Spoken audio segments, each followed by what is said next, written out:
मैं हूं शैलेंद्र सिंह और आप देख रहे हैं हमारा यूट्यूब चैनल शब्द शब्द शैलेंद्र सिंह। आज हमारे साथ बेहद खास मेहमान हैं श्रेया कत्याल जी। श्रेया युवा हैं और युवा होने के साथ साथ उनकी जो बहुमुखी प्रतिभा है वो कई तरीके के काम करती हैं। कविताएं भी लिखती हैं, उनका लेखन का भी कार्य है, पत्रकार और एंकर के रूप में भी उन्होंने काम किया है। साथ ही साथ वो सोशल मीडिया पर जो इन्फ्लुएंस करने वाले विषय हैं पॉजिटिव सोच के साथ उसको भी वो आगे बढ़ाती हैं और बहुत अच्छी फोटोग्राफर भी हैं।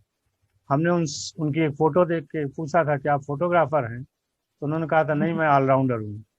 तो यस, श्रेया वास्तव में ऑलराउंडर है और मैंने इसीलिए आज उनको आमंत्रित किया कि जो युवाओं की समस्याएं हैं, खास तौर पे कोरोना का जो पीरियड चल रहा है, बच्चे हॉस्टल से घर में हैं, तमाम बच्चों की जो नौकरियां हैं वो छूटी हैं, कुछ वर्क फ्रॉम होम कर रहे हैं।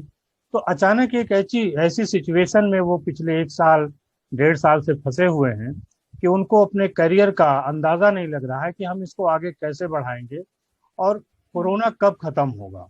ये भी एक विषय है कि अगर ये पता हो कि चलो 6 महीने बाद खत्म होगा तो वो उस हिसाब से अपनी प्लानिंग कर रहे हैं, लेकिन जब तक कोरोना खत्म नहीं हो रहा है तब तक आप उसकी बेहतर प्लानिंग भी नहीं कर सकते। तो युवाओं पे क्या प्रभाव है, हम बात करेंगे श्रेया के साथ। श्रेया, बहुत बहुत स्वागत है आपका।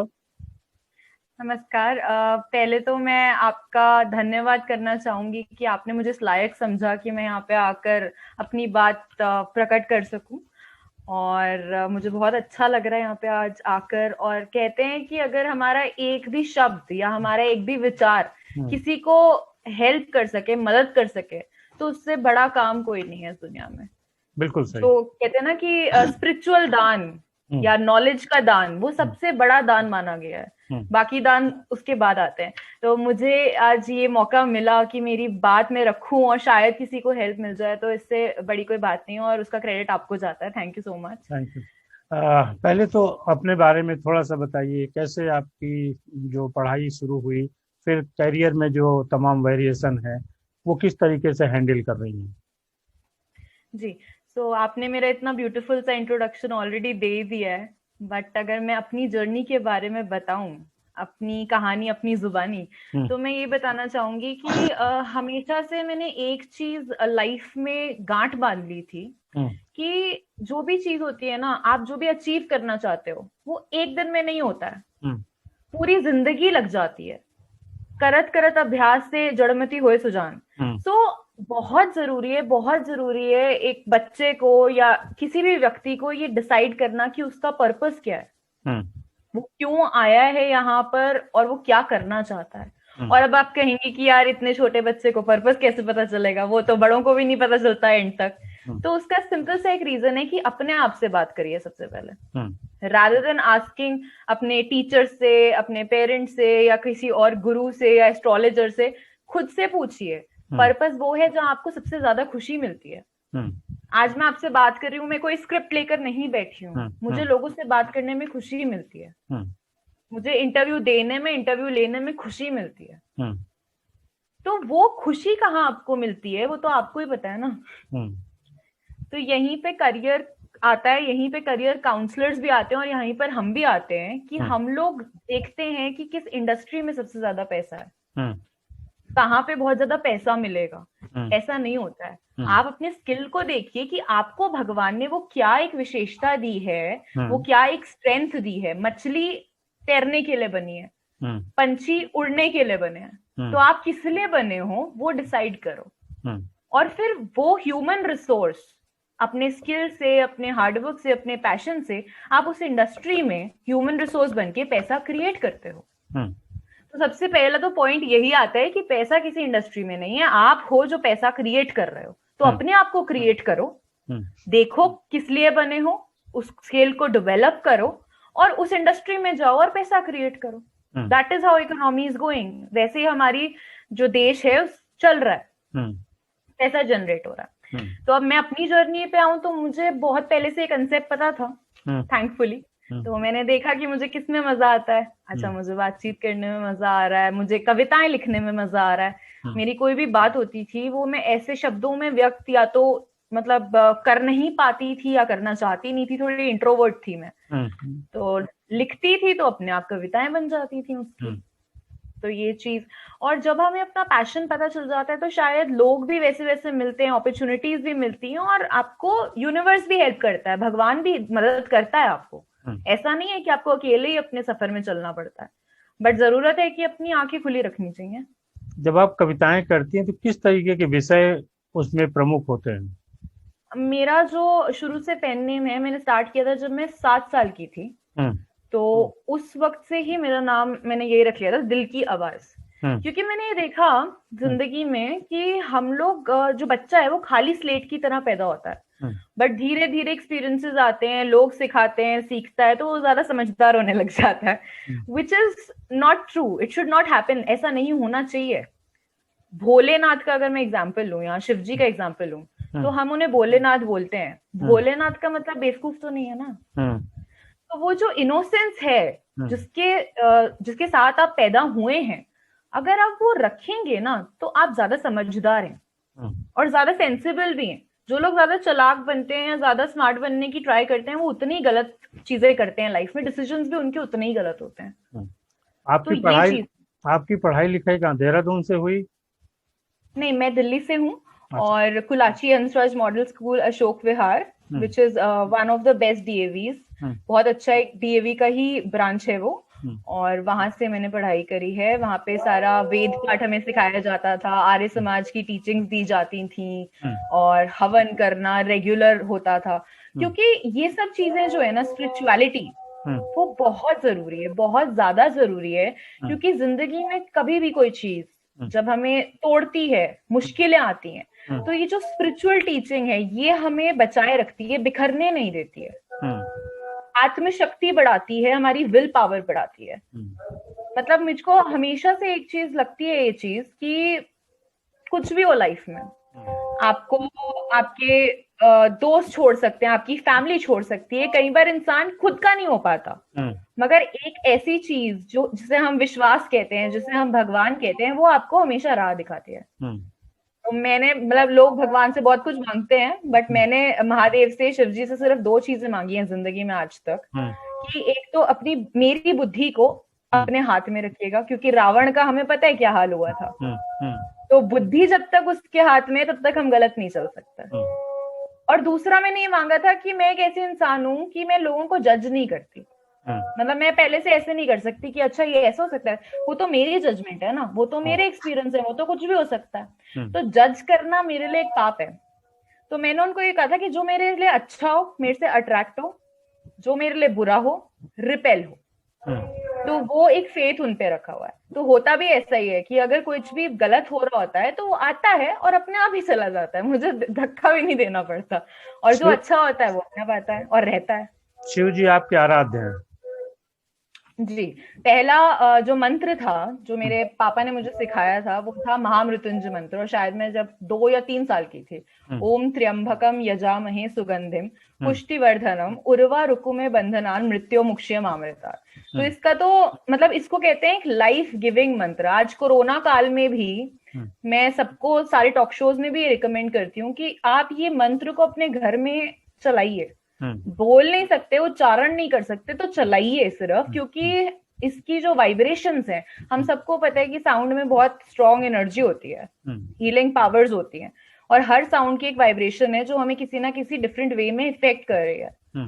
तो इसी तरीके से इस मंत्र को कहते हैं लाइफ गिविंग मंत्र, द हाईएस्ट मंत्र। तो इसका अर्थ ये है, एक तो किसी भी मंत्र को सिर्फ सुनने से आपको इफेक्ट नहीं होगा, आपको उसका मीनिंग पता होना चाहिए, तभी वो आपको इफेक्ट कर रहा है। तो इस मंत्र का ये मीनिंग होता है कि जिस तरीके से एक कुकुम्बर, आपको पता है कुकुम्बर जब पक जाता है तो वो अपनी ब्रांच से बहुत एफर्टलेसली, बहुत आसानी से अलग हो जाता है, उसी तरीके से इस मंत्र के थ्रू हम शिव जी से, लाइफ गिविंग का ये मतलब नहीं है कि हमारे साल बढ़ा दो, उम्र बढ़ा दो, तो हम उनसे ये आराधना करते हैं कि जब भी मेरा अंत समय आए, तब मेरी जो आत्मा है वो मेरे शरीर को बहुत आसानी से छोड़ जाए। क्योंकि मरने के बाद भी आत्मा को नहीं पता होता कि उसकी मृत्यु हो गई है, उसे फिर भी अपनी बॉडी से अटैचमेंट होती है। तभी हमारे जो ट्रेडिशन में ये 14 दिन का जो रखते हैं ना हम लोग कि कुकिंग नहीं होगी, और वो इसीलिए क्योंकि तब भी वो आत्मा जान रही होती है कि अब मैं जिंदा नहीं हूँ, अब मैं छू नहीं सकती अपनों को, अब मैं कुछ नहीं कर सकते। तो एक्सेप्टेंस वाला फेज होता है उसके लिए। तो ये मंत्र के थ्रू हम यही करते हैं कि हम अटैचमेंट से दूर हो जाएं, और मतलब attachment is a cause of pain, we know that. तो बहुत स्ट्रेंथ मिलती है, विल पावर बढ़ती है, और हाँ, हमारी जो भौतिक जगत में हमारी लाइफस्टाइल है उसको भी हम लोग स्मूथली पास कर सकते हैं। अच्छा, ये जो मेरा सवाल था कि जो कोरोना का प्रभाव युवाओं पे पड़ा, आप सामाजिक रूप से इतना जागरूक हैं, लोगों से जुड़ी हैं, किस तरीके की सिचुएशन आपको दिखती है और जो युवा है उसको कैसे फेस कर रहा है? जी, सबसे पहले तो इसमें मैं अपने एक शेर से शुरुआत करूंगी। मैंने ये अभी मेरे को ये शेरों शायरी आई थी, और जैसा कि आपने पूछा था कि आपने लिखने का कब स्टार्ट किया, क्यों किया, तो मैंने स्टार्ट नहीं किया। हम राहों को नहीं चुनते, राहें हमें चुनती हैं। तो ऐसे बैठे बैठे आ जाती है। अब आप मेरे को एक टॉपिक दोगे ना, अभी इस पे लिख कर दिखा दो, तो मैं नहीं लिख सकती। तो वो सारे सब्जेक्ट्स रियल लाइफ पे और एक्सपीरियंसेस पे डिपेंडेंट हैं, जो आपने पूछा था क्वेश्चन भी अभी बीच में।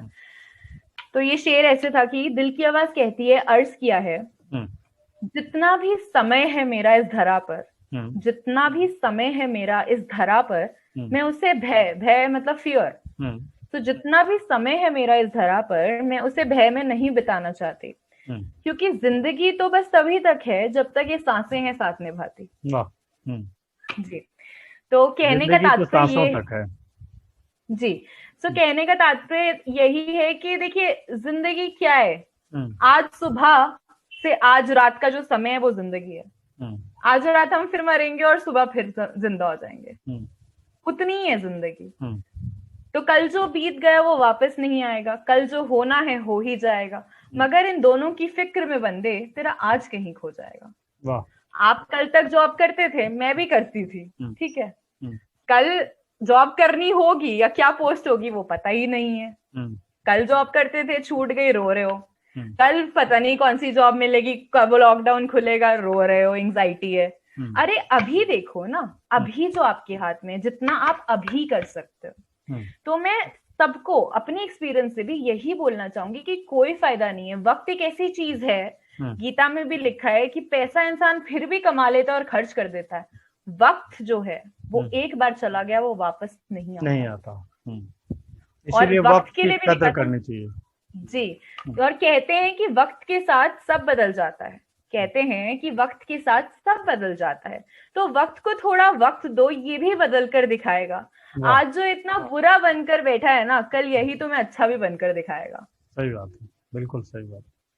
अब हम लोग जब गॉड से प्रे करते हैं और गॉड हमें हर चीज देते हैं लाइफ में, सब स्मूथ चल रहा होता है, सुख में नहीं, दुख में सुमिरन सब करे, सुख में करे ना कोई। तो सुख में सुमिरन करे तो दुख का आए कोई। अब जब सब सुख होते हैं, आज सब लोग भगवान को याद कर रहे हैं, आई एम श्योर उसमें से 95% लोगों ने आज तक नाम भी नहीं लिया होगा, और लिया भी होगा तो कुछ मांगने के लिए लिया होगा कि एक गाड़ी दे दे, मेरी सैलरी बढ़ा दे, मेरे को गर्लफ्रेंड दे दे, मेरे को ये डिग्री दे दे, ऐसे ही नहीं लिया होगा। माँ बाप के पास भी अगर तुम सिर्फ खाना मांगने जाओ, सिर्फ पॉकेट मनी मांगने जाओ, या सिर्फ कुछ लेने जाओ, तो माँ बाप उस बच्चे से ना प्यार नहीं कर पाएंगे, और ये सच है। और वैसे ही गॉड है कि सिर्फ मांगने आ जाते हो भाई, देना तो पड़ेगा ही क्योंकि रिस्पॉन्सिबिलिटी है। तो मतलब ये मैं यही कहना चाहती हूँ कि लाइफ में हमें गॉड ने सब कुछ दिया। हमारी जो जनरेशन है उसने मोस्ट मतलब कंफर्टेबल टाइम देखा है अर्थ पर। हमारे से पहले की जनरेशन ने इतने टफ टाइम देखे। अगर आप वर्ल्ड वॉर 1 को देखो, चलो वर्ल्ड वॉर 2 को देखो, और किस तरीके से लोगों को कितना कुछ सहना पड़ा है, हमने सारी लग्जरीज देखी हैं। तो अब अगर थोड़ा सा टाइम, जो मैं टेस्टिंग टाइम कहूंगी, I am sure of it, आया है, तो we have no right to cry over it. अगर आप रो रहे हैं तो आप 10 को और रुला रहे हैं। जब 10 लोग रो रहे हैं तो बंदे की रिस्पॉन्सिबिलिटी बनती है कि वो और स्ट्रांग होके उन 10 को भी हंसा पाए। सो नेगेटिविटी क्रिएट करने से तो किसी का भला नहीं हो रहा है। और जितना आप कर सकते हैं अपने होराइजन में, जैसे आज हम भी लॉकडाउन में हैं, बट आप और मैं बैठकर उस टाइम को अच्छे से यूज कर रहे हैं, एक अच्छा टॉक शो बना रहे हैं, तो अपॉर्चुनिटीज तो सबके पास है, ये तो कहने की बात है। जब आप सोशल मीडिया पे कोई सब्जेक्ट लेती हैं तो उन पे क्या, वो किस टाइप के होते हैं और जो उन पे रिएक्शंस आते हैं वो कैसे होते हैं? जी, सोशल मीडिया एक ऐसी चीज है, एक ऐसा हथियार है, मैं कहूंगी हमारे हाथ में, हम्म, जिसके थ्रू हम लोगों को, हम्म, स्पेशली मीडिया पर्सन होकर, हम्म, या फिर कोई भी एक आम आदमी भी, चलो आज तो सबको ही जर्नलिस्ट बोल लेते हैं हम, सबके हम्म, पास है पावर, एक मोबाइल भी है, इंटरनेट भी है, फेसबुक अकाउंट भी है, हम्म, और ये एक ऐसा हथियार है जिससे हम लोगों को बना भी सकते हैं और लोगों को बिगाड़ भी सकते हैं।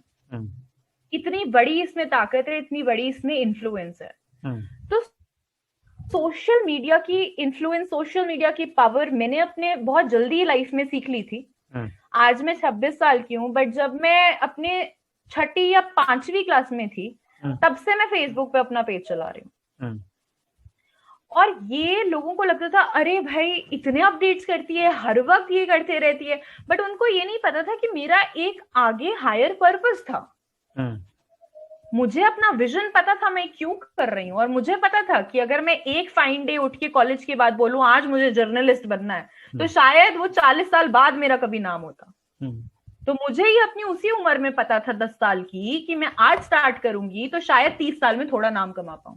हम्म, तो मैं क्या कर रही थी वो मुझे पता था, दुनिया को नहीं पता था। हम्म, और अब बहुत कंस्ट्रक्टिवली यूज कर रही थी। मेरी पिक्चर डालने से क्या हो जाएगा, सिर्फ मेरी हम्म, पिक्चर के साथ कोई अच्छा थॉट होना चाहिए जो शायद इंस्पायर कर ले हम्म, लोगों को। हम्म, तो वो चीजें हमें देखनी है कि हम किस तरीके से सोशल मीडिया को अपने बेनिफिट के लिए तो कर ही रहे यूज। हम्म, अगर हम लोग अपनी प्रेजेंस नहीं फील करवाएंगे, एक खुद ब्रांड नहीं बनेंगे, तो हमारी बात कौन सुनेगा। हम्म, बट हम बात क्या कह रहे हैं, जो ह्यूमैनिटी के लिए भी हेल्प कर रही है, हम्म, उनको भी मदद कर रही है, उनका टाइम तो नहीं वेस्ट हो रहा। हम्म, उस एक लाइक जो वो आपको दे रहे हैं, हम्म, उसका कुछ वो भी तो होना चाहिए ना, महत्व। हम्म, तो वो चीज, वो बैलेंस रखना बहुत जरूरी है। और सोशल मीडिया पे भी अच्छी चीजें वो ही प्रमोट कर सकता है जो रियल लाइफ से कनेक्टेड है, असली जिंदगी से जो कनेक्टेड है। हम्म, वरना सोशल मीडिया पे भी आप क्या पोस्ट करेंगे। तो आपको असल जिंदगी से कनेक्टेड रहना भी बहुत जरूरी है। हम्म, और यहाँ पे एक टाइम का भी फैक्टर आता है। Journalism is something which is, जब आपने देखा उसी वक्त रिपोर्ट करना, क्योंकि बासी न्यूज देखना किसी को नहीं पसंद। हम्म, तो आप उस चीज को उसी वक्त करिए, क्योंकि अगले मोमेंट कुछ और आ जाएगा, तो आपका वो इंपॉर्टेंट मैसेज, वो इंपॉर्टेंट इमोशन रह गया। हम्म, इसमें भी लोगों को प्रॉब्लम होती थी, अरे श्रिया तूने अभी पिक्चर्स खींची, अभी डाल दी, hmm, which is the actual rule of journalism, hmm, which is something actual. Hmm, आज मैं पिक्चर खींचूंगी, आज मैं बर्थडे सेलिब्रेट करूंगी, या अपनी फैमिली बॉन्डिंग दिखा रही हूँ हम्म, एग्जाम्पल सेट करने के लिए, और हम्म, कल उसको डाल रही हूँ, तो वो इमोशन ही खत्म ना। ओरिजिनल इमोशन उसी वक्त डल सकती है, मेरे थ्रू भी, और उसका हम्म, फायदा भी है। हम्म, तो इस तरीके से हम सब में वो पावर है, अच्छी चीजें डालिए, फैमिली की पिक्चर्स डालिए, विच शोज, हम्म, दिखाता है वो कि किस तरीके से एक दूसरे का साथ जरूरी है। हम्म, इसमें मैंने शेर लिखा था, हम्म, अर्ज किया है, पैसे की भूख ऐसी लगी कि कमाने निकल गए। वाह, पैसे की भूख ऐसी लगी कि कमाने निकल गए, मगर हम्म, अपने कहीं पीछे छूट गए, क्योंकि कमाते कमाते जमाने निकल गए। वाह, अब कोरोना टाइम पे तुम्हें भगवान ने जबरदस्ती वो टाइम दिया है कि भाई तुम साथ हो, तो हम्म, उसको भी तुम वेस्ट कर रहे हो रोके। एक दूसरे को ही जान लो, जो पूरी जिंदगी शायद नहीं जानने का टाइम मिला। हम्म, और ये बहुत फैमिलीज के लिए सच है, हम्म, जो बहुत अच्छा उनके लिए टाइम है कि वो ये इस पे वर्क कर सकते हैं, अपने ऊपर वर्क कर सकते हैं। आपने यूथ की बात करी, अपने स्किल्स पे वर्क करिए, बुक्स पढ़िए, फाइन, अपनी जो चाहते हैं, जैसे हमने आज बात करी, किसमें आपको शौक है, एडिटिंग में शौक है, रिपोर्टिंग में शौक है, इंजीनियर हो तो मतलब स्टडी करो टेक्नोलॉजी के बारे में लेटेस्ट, उसमें शौक है, वो देखो, ताकि कल लॉकडाउन जब खुले, देश को तुम्हारी जरूरत हो, तुम्हारा वो स्किल तो डेवलप्ड हो। हम्म, सोच लो ना, अभी स्कूल में थ्योरी ले रहे हो, हम्म, प्रैक्टिकल का टाइम जरूर आएगा, बट प्रैक्टिकल के लिए अपने आप को तैयार कर लो, तब खुद तब फिर रहोगे कि जॉब्स हैं, हमें काम नहीं आता। हम्म। तो जिसको रोना उसको तो रोना ही है। अच्छा, सोशल मीडिया पर शब्द ज्यादा अट्रैक्ट करते हैं, लोगों को प्रभावित करते हैं, या फोटो का ज्यादा महत्व है, फोटो ज्यादा इन्फ्लुएंस करते हैं लोगों को? मेरे ख्याल से मुझे लगता है कि आज का जो टाइम है ना, हम्म, उसमें ग्राफिक्स की, पिक्चर्स की ज्यादा इंपॉर्टेंस हो गई है। हम्म, एंड पहले भी हम्म, ह्यूमन ब्रेन जो है वो विजुअल्स में सोचता है वैसे हम्म, भी। हम्म, हम्म, और हम कहते हैं picture is equal to 1000 words. Hmm, एक पिक्चर मतलब 1000 शब्द। हम्म, अब ऑब्वियसली डेफिनेटली पिक्चर ज्यादा अपीलिंग होती हैं, मैं मानती हूँ ये चीज, बट उस पिक्चर को भी आप कुछ और इंटरप्रेट कर सकते हो, मैं कुछ और इंटरप्रेट कर सकती हूँ। तो एक पिक्चर के साथ एक ब्रीफ, जिसने पिक्चर खींची है उसका पॉइंट ऑफ व्यू क्या है, वो होना जरूरी है। नॉर्मली लोग ऐसे ही पिक्चर पोस्ट कर देते हैं। हाँ, बट वो चीज ना, मतलब एक ओपन एंडेड सी सिचुएशन छोड़ देती है। और उसमें जो आर्टिस्ट जिसने पिक्चर ली है, हर आर्टिस्ट, आज मैं अगर एक पिक्चर खींचती हूँ, मैं किसी पॉइंट ऑफ व्यू से खींचती हूँ, मेरे थॉट्स कुछ होंगे उस वक्त उस पिक्चर के लिए। तो आप डालिए, शायरी में डालिए, लेमैन लैंग्वेज में डालिए, विकिपीडिया करके डालिए, बट डालिए। और लिखने का तो बहुत ज्यादा इंपॉर्टेंस है। जो इंसान पढ़ता है वो ही बोल भी सकता है, वो ही लिख भी सकता है, और यही हमारी मेंटल फैकल्टीज को, ये सब कनेक्टेड है। सुनना, बोलना, लिखना, देखना, यही आपकी होलसम पर्सनालिटी डेवलप करता है। आप एक फैकल्टी लेकर नहीं बैठ सकते कि मैं सिर्फ बोलता हूँ। कभी भी जो इंसान लेखक नहीं होगा अच्छा, वो कभी अच्छा वक्ता भी नहीं हो पाएगा उतना, क्योंकि वो दूसरे का पढ़ा बोलेगा। हाँ, मतलब वो दूसरे का पढ़ा बोलेगा, कनेक्ट नहीं कर पाएगा लोगों से। और मतलब ये सब चीजें इंटरकनेक्टेड है, एवरीथिंग। आपको पढ़ना भी पड़ेगा, आपको सुनना भी पड़ेगा, आपको बोलना भी पड़ेगा, आउटलेट देना पड़ेगा, और आपको चिंतन भी करना पड़ेगा उस चीजों पे, डिस्कशन पे। ऐसा नहीं कि बोल के चले गए बस, या सुन लिया किसी का, विचार भी करना पड़ेगा अकेले बैठकर कि जो मैंने सुना वो क्या था, जो मैंने बोला वो क्या था। तो ये सब चीजें एक साथ चलती हैं, और तभी ऑलराउंडर बनते हो आप। और कुछ आप बताना चाहती हैं? जी, मैं, आपने जो ये क्वेश्चन आज पुट किया यूथ के लिए, ये बहुत सिग्निफिकेंट टाइम है। और मैं इसमें यही बोलना चाहूंगी सारे यूथ को कि अपना टाइम मत वेस्ट करो। ऐसा कोई भी इंसान नहीं है। एक स्टोरी भी थी, गौतम बुद्ध के पास एक व्यक्ति आया था, और उस व्यक्ति ने कहा था कि मेरे घर में डेथ हो गई है किसी की, तो मैं चाहता हूं कि आप उन्हें जिंदा कर दीजिए। तो गौतम बुद्ध ने उन्हें कहा था कि मैं कर दूंगा जिंदा, पक्का जिंदा कर दूंगा, बट तुम जाओ गांव में और एक ऐसे घर से पानी लेके आओ जिसमें आज तक किसी की डेथ नहीं हुई। तो कहने का यही मतलब है कि जो सिचुएशन अगर हमें लग रही है हमारे साथ है, तो किसी और के साथ भी है, किसी के साथ आपसे भी बुरी है। तो जितना है आपके पास, मैनू दाता सब कुछ देता, क्यों ना शुक्र मनावा। That is very important. तो जितनी चीजें आपके पास हैं, भगवान ने कभी भी किसी के साथ आज तक जिंदगी में ऐसा नहीं किया कि सब कुछ छीन लिया। जो है उसके साथ अपना बेस्ट यूटिलाइज करिए उसे। देखिए आप कैसे प्रोडक्टिव हो सकते हैं ह्यूमैनिटी के लिए। प्रॉब्लम हमारे साथ ये है कि मैं सदगुरु का परसों एक इंटरव्यू भी देख रही थी कि हम लोग ना लाइफस्टाइल से बहुत ज्यादा अटैच हो गए हैं। हमारे लिए लाइफस्टाइल इंपॉर्टेंट हो गया है, बट आइडियली क्या होना चाहिए, हमारे लिए लाइफ इंपॉर्टेंट होनी चाहिए। इंसान, एक समझदार इंसान वही है कि जिंदगी जैसी भी सिचुएशन में उसे डाले, वो अपने आप को ढाल ले। जरूरी थोड़ी है कि हर चीज हर वक्त होगी आपके पास। कल आप 5 स्टार में खाना खाते थे, क्या पता आज आपको लॉस हो गया, अब आपको ढाबे पे खाना पड़ेगा। तो किसी भी चीज को अपना स्किन मत बनने दो, कोट बना के रखो कि जब उतार के फेंकना पड़े आप फेंक पाओ, आप विचलित ना हो। तो that is very important. And इसीलिए मैं कहना चाहूंगी कि जितनी भी चीजें आपके पास हैं, जितने भी रिसोर्सेज आपके पास हैं, उसको यूज करिए। लोगों की हेल्प जितनी कर सकते हैं करिए, अपने स्किल्स पे वर्क करिए, ताकि जब कल को लॉकडाउन खुले तो आप प्रिपेयर्ड हो। जिस इंडस्ट्री में यूथ की जरूरत है, जॉब्स इतनी सारी आने वाली हैं क्योंकि लोगों की जरूरत होगी। आज आप देखिए कितनी डेथ्स हो रही हैं। वी नीड ह्यूमन रिसोर्स जो स्ट्रॉन्ग है, और इस वक्त अपने आप को स्ट्रॉन्ग रखना सबसे बड़ी हेल्प है दुनिया के लिए, और कोई हेल्प नहीं चाहिए दुनिया को। अपने विचारों को सकारात्मक रखिए क्योंकि वो आपकी पॉजिटिविटी बिल्ड करते हैं। अपनी इम्यूनिटी को स्ट्रॉन्ग रखिए। आज क्यों डेथ हो रही है लोगों की इतनी इजीली, क्योंकि उन्होंने इम्यूनिटी को ग्रांटेड लिया है। हमेशा से कहा जाता था आपका इम्यून सिस्टम 24 घंटे आपके लिए काम कर रहा है, पर आप इसके लिए 1 घंटा नहीं कर रहे काम अपने दिन में। आज पता चल गया ना, ले लिया बदला उसने। इम्यून सिस्टम अगर काम करना बंद कर ले ना 1 सेकंड के लिए भी, तो हम जिंदा नहीं है, और वो आज दिख रहा है हमें। और इम्यूनिटी बिल्ड करना एक दिन का काम नहीं है, it's a life long process. जिस दिन से माँ एक बच्चे को कंसीव करती है, उसी दिन से इम्यूनिटी बिल्ड होनी स्ट्रांग हो जाती है। एंड ये हमारी रिस्पॉन्सिबिलिटी है कि हम उसको इंटैक्ट रखें। अच्छा खाना खाइए, सैलेड्स खाइए, फ्रूट्स खाइए, लाइव सेल्स कहते हैं इनको, जिंदा सेल्स जो आपको ज्यादा शक्ति देंगे। कुक्ड फूड मतलब डेड सेल्स। और जो नॉनवेज खाते हैं उनके लिए तो और भी ज्यादा प्रॉब्लमैटिक है कि वो तो और ही ज्यादा वीक कर रहे हैं खुद को, तो एक अलग ही कैटेगरी है।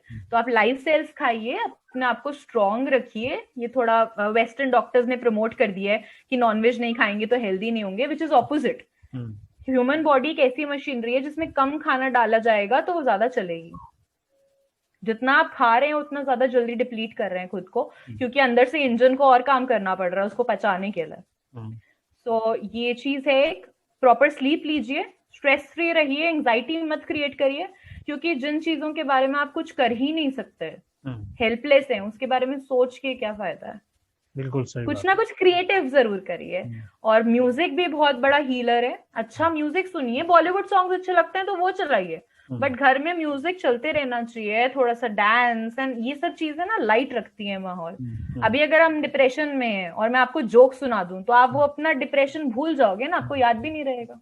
तो इसी तरीके से कुछ ना कुछ एंगेजमेंट इज वेरी इंपॉर्टेंट। यही रेमेडीज हैं इस टाइम को निकालने के लिए, और ये वक्त भी निकल जाएगा। It's a testing time. ऐसा टाइम ह्यूमैनिटी ने बहुत बार देखा है, पहली बार नहीं है। ये वक्त भी निकल जाएगा। एग्जैक्टली ये हमारा टेस्ट है जिसको हमने पास करना है। तो इसी फुट नोट पे हम लोग इस बातचीत को विराम देते हैं, और फिर हम जल्दी ही श्रेया के साथ जुड़ेंगे। और भी बहुत मुद्दे हैं जिन पे हम लोग बात कर सकते हैं। देहरादून है, उत्तराखंड भी है। मैं यही कहना चाहूंगी कि आप बहुत ही अच्छा काम कर रहे हैं। मैंने आपके टॉक शोज भी देखे, आपने अपना चैनल शेयर किया था, अपना यूट्यूब चैनल। तो इसी तरीके से मतलब मैं भी ये बिलीव करती हूँ। मैं भी टॉक शोज बनाते रहती हूँ, मैंने पहले भी बनाए थे लॉकडाउन में। और डिफरेंट सब्जेक्ट्स को लेकर पब्लिक इंटरेस्ट में बहुत जरूरी है।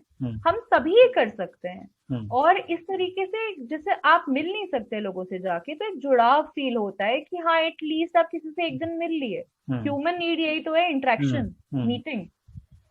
तो ये चीजें बहुत अच्छी हैं और मुझे बहुत अच्छा लग रहा है कि आप इतना अच्छा काम कर रहे हैं, इतने अच्छे सब्जेक्ट्स ला रहे हैं, इतने अच्छे लोगों को ला रहे हैं। तो इसी तरीके से करते रहिए, क्योंकि कुछ ना कुछ चलते रहना चाहिए। जरूर। और वक्त भी चल रहा है, हमें भी चलना है उसके साथ साथ। तो धन्यवाद। भी चल रहा है और हमें भी चलना है। बहुत शुक्रिया। और हम मिलते रहेंगे अलग अलग मुद्दों पे। तब तक आप हमारे चैनल को देखते रहिए, लाइक और सब्सक्राइब करते रहिए। और शैलेंद्र जी, आपके लिए एक शेर में अर्ज करना चाहूंगी जाते जाते, कि अर्ज क्या है, खुदा के जो ये बंदे होते हैं, खुदा के जो ये बंदे होते हैं, चेहरे पे इनके अलग ही नूर होता है। खुदा के जो ये बंदे होते हैं, चेहरे पे इनके अलग ही नूर होता है, क्योंकि दिल में इनके ईश्वर सदा जरूर होता है। तो एक वो जो आपकी डिवाइन एनर्जी आपके फेस पे वो बनी रहे, क्योंकि आप अच्छा काम कर रहे हैं, आपके विचार अच्छे हैं, आपका पर्पस अच्छा है, तो वो रिफ्लेक्ट होता है। एंड महादेव आपको और शक्ति दें। तो हर हर महादेव। नमस्कार।